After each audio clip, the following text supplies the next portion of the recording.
რამდენ კითხვაზეც მიპასუხებ, იმდენ პროდუქტს გაჩუქებ. ყველა კითხვაზე გიგასვი. ნახოთ. მოკლედ, მარტივი საშუალო რთული და შეუძლებელი. ვიწყებთ მარტივით. რომელმა ქვეყანამ მოიგო 2018 წლის მსოფლიო ჩემპიონატი? საფრანგეთმა. სწორია კი, მომაწოდეთ აიფანი.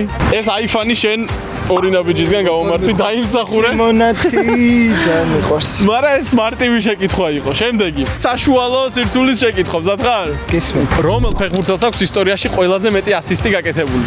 მესის. სწორია კი. როგორი სახით შემოვხედა? ეგ არის მიწის თხილით შემომიტანეთ. ოლას მიწის თხილი შენ გამომართვი. როგორ მიყვარს მიწისქვილი. ყველაფერი როგორ უყვარს? აი, ახლა გავართულოთ. რთული შეკითხვა, მზად ხარ? კი. რომელ კლუბს გაუტანა ხვიჩა კვარაცხელიამ ბოლო გოლი? ბოლო გოლი. ბაიერნის მერე გაიტანა? აუ, ან პარიზებში ან ნანტი არის, არ მახსოვს ეს. თქვენ იცით ისე დაწერეთ კომენტარებში თუ იცით. რას აფიქსირებ? პარიზებში. არ არის სწორი პასუხი. ლანსი არის სწორი პასუხი. დაკარგა ჯეკერი, დაკარგა. კაი, შემდეგი. შეუძლებელი. რომელ წელს გამოიძახეს საქართველოს ეროვნულ ნაკრებში პირველად თემურ ქეცბაია? 90-იანებში.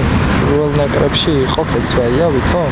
იფიქრე, ვერმუტისთვის იბრძვი, შესანიშნავი ღვინოა.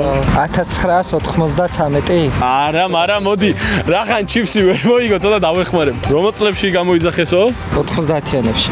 ხო, 90? ეგა, სწორია, მოიგო, შემოიტანეთ ღვინო. აი შენ ეს ვერმუტი ფიორელი, რომელიც სორიავის აპლიკაციაში ღირს 24 და 95. ზო თუ მოგეწონა, მე გამოიძახი აპლიკაციიდან. ეგა, სამი პროდუქტი მოიგო, თომ თქვენ გეტყვით, რომ ორი ნაბიჯის აპლიკაციიდან პროდუქტები შეგიძლიათ გამოიძახოთ ძალიან დაბალ ფასად.